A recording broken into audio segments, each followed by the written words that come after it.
मुद्दत हुई तेरी याद भी ना आई हमें और हम भूल गए हो तुझे ऐसा भी नहीं. कोविड आपल्याला विसरला, पण आपण कोविडला विसरायला काही तयार नाही. मला काही फरक पडत नाही हो. हे हाँगकाँग सिंगापूरमध्ये बातम्या आल्या ना, मी ताबडतोब पावडरची बाटली आणि कंगवा शोधला. चला आता व्हिडिओ टाकायचे. भारताला काळजीचं काहीच कारण नाही आहे. या कोविडच्या संदर्भात भारताकडे एक खराब बातमी आहे, एक चांगली बातमी आहे.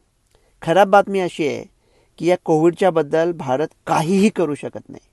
आणि चांगली बातमी अशी आहे की काही करायची गरज पण नाही आहे, सोडून द्या. मग खबरदारी घ्यायची की नाही? हो, एक खबरदारी घ्यायची. मजा करत राहा, आयुष्याचा पूर्ण आनंद घ्या. इकडे बिलकुल दुर्लक्ष करा. काय चाललंय सिंगापूर हाँगकाँगमध्ये? काय येत आहेत केसेस तिथे? एक मला गोष्ट कळत नाही. आपण भारतात जेव्हा केसेसची वार्ता करतो, समजा केसेस म्हणजे पावसाचे पडणारे थेंब आहेत.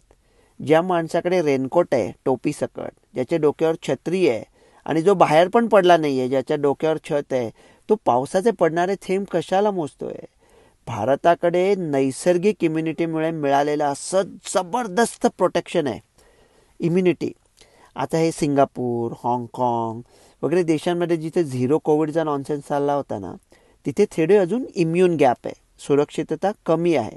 मला वाटलं होतं 4 वर्षामध्ये निघून जाईल, पण अजून इफेक्ट दिसत आहेत. आता न्यूझीलंडमध्ये पण येईल बघा, जूनमध्ये केसेस यायला लागतील न्यूझीलंडमध्ये. मी पावडरची नवीन बाटली घेऊन ठेवले तेव्हा करता. मग तुम्ही म्हणाल की हे जर का मग हे का नवीन व्हायरस वगैरे आहे का? नाही हो, हा मामूली आहे. ओमिक्रॉनची पिल्लं येतो सगळी. म्हणजे या ओमिक्रॉन जर का भीष्म असेल तर हे त्याचे सगळे नातू पंटू वगैरे आहेत. आणि ते सुद्धा कोणी दुर्योधन भीम वगैरे असे ताकदवान कोणी नाही आहेत. म्हणजे असे नकुल विकर्ण वगैरे एक्स्ट्रा टाईपचे आहेत. काही जास्ती सिरियस नाही आहे, काय काळजीचं कारण नाही आहे. तुम्ही म्हणाल पण अहो 81 हॉस्पिटलायझेशन झाले, हा एवढं मामूली आहे, तर हाँगकाँगमध्ये आणि सिंगापूरमध्ये हॉस्पिटलायझेशन का होत आहेत? तिथे इम्युन गॅप तर आहेच, तिथल्या काही लोकांची इम्युनिटी एकदम कमजोर आहे. पण तरी सिरियस डिसीज व्हायची 2 कारणं असू शकतात. एक कारण असं आहे की समजा एखाद्या माणसाची इम्युनिटी खूप कमी आहे दुसऱ्या काही कारणामुळे, आणि त्याच्यामुळे म्हणजे 1 लाखामधला 1 पेशंट तो पकडतोय, तरी अशा 10 लाख केसेस आले तरी 10 पेशंट मिळणार ना. आणि दुसरं कारण काय आहे सिरियस डिसीज व्हायचं, की म्हणजे हा समजा भुरट्या चोर आहे ओमिक्रॉनचा पिल्लो, आणि तुम्ही लोकलने जाताय आणि तो येऊन 1 लाख लोकांचं पाकिट मारतो. आणि पाकिट मारलेले लोक कावरे बावरे होऊन त्या चोराच्या शोधात जातात आणि एखादा लोकलमधून पडून मृत्यू पावतो. त्याच्यामुळे हे ओमिक्रॉनसारखे भुरटे चोर तुमच्या घराचं दार उघडतात आणि मग दुसरे जबरदस्त चोर घुसून तुम्हाला त्रास देऊ शकतात. म्हणून या सिरियस केसेस येत आहेत. मुलांमध्ये पण 2 आल्यात. कदाचित त्यांनी RSV मिस केलं असेल, पण भारतामध्ये असं काही होईल असं मला वाटत नाही. मग आपण काय करू शकतो? आपण मास्क घालू शकतो का? मास्क घातल्यामुळे कोविडला थांबवता येत नाही. ओमिक्रॉनपासून सत्य आहे, मास्कचा काहीही उपयोग नाही. पण मास्क घातल्यामुळे दुसरे काही जे आजार असतात, जसा की फ्लू आहे किंवा रेस्पिरेटरी, ते कमी होऊ शकतात.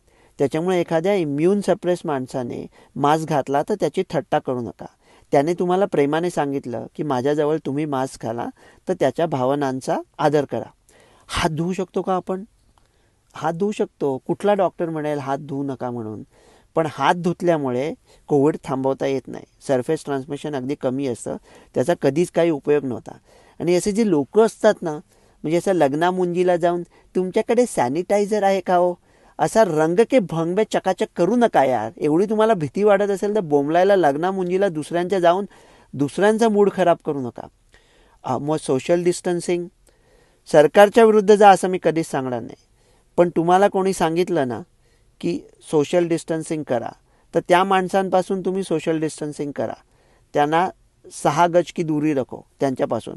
हे सोशल डिस्टन्सिंग करून काही फायदा नाही. मग कदाचित कोणी इम्युनोसप्रेस्ड असले इंडियामध्ये आणि त्यांना झालाच कोविड, तर त्याच्याकरता औषधं आहेत का? आहेत. हे जे मोल्नुपरावेर आहे त्याच्याबद्दल मला काहीच माहिती. पॅक्सलोवेड फायझरने दुसऱ्या लोकांना देऊन टाकलं. बरेच ब्रँड्स आहेत. 200 रुपयापासून 12,500 रुपयापर्यंत किंमत आहे. साधारणतः 5 रुपये स्टँडर्ड किंमत आहे. त्याचा 5 दिवसाचा डोस असतो. ज्या इम्युनोसप्रेस लोकांना कोविड झाला असेल त्यांना लगेच घ्यायचा असेल, 5 दिवसाच्या आत घेतला, ऑक्सिजन कमी व्हायच्या आधी, तर उत्तम आहे. त्याचे पण काही साईड इफेक्ट्स आहेत. रेमडेसिवीर ऑक्सिजन कमी झाला असेल तर फक्त 3 दिवसाचा प्रोटोकॉल आहे, पण त्याची पण काही काळजी करायची गरज नाही. हे काय होणार नाही आहे. मग बूस्टर व्हॅक्सिन घ्यायचं आहे असं म्हणतात हाँगकाँग सिंगापूरमध्ये. आपल्याला काही गरज आहे का? हा वैद्यकीय सल्ला नाही आहे, मैत्रीच्या नात्याने सांगतो. तुम्ही 2 डोस घेतले असले किंवा नसले, तुम्हाला जो नॅचरल डिसीज झाला आहे त्याच्यामुळे तुमचं सिरियस डिसीजपासून खणखणीत संरक्षण आहे. माझ्या मते हा बूस्टर घेऊन आता काही फरक पडणार नाही, कारण सिरियस डिसीजपासून तुम्ही ऑलरेडी वाचला आहे आणि मामूली डिसीज हा टाळूच शकत नाही. आणि बोंबलायला आपल्याकडे ओमिक्रॉन ॲडजस्टेड व्हॅक्सिन नाहीच आहेत भारतामध्ये, नाहीच आहे, तर त्यांची वार्ता कशाला करायची. हा ना कोविड एखाद्या कोकळेसारखा आहे. त्याला असं म्हणायचं, येथे समस्त बहिरे वसतात लोक, का भाषणे मधुर तू करसी अनेक. अरे कोविड तू काय जी गुणगुण करतोयस ते आम्हाला ऐकूच येणार नाहीये, काही ऐकायची गरज पण नाहीये. टक्काटक राहा, यावर मजा करा, हे सगळं विसरून जा. डॉक्टर रवी गोडसे.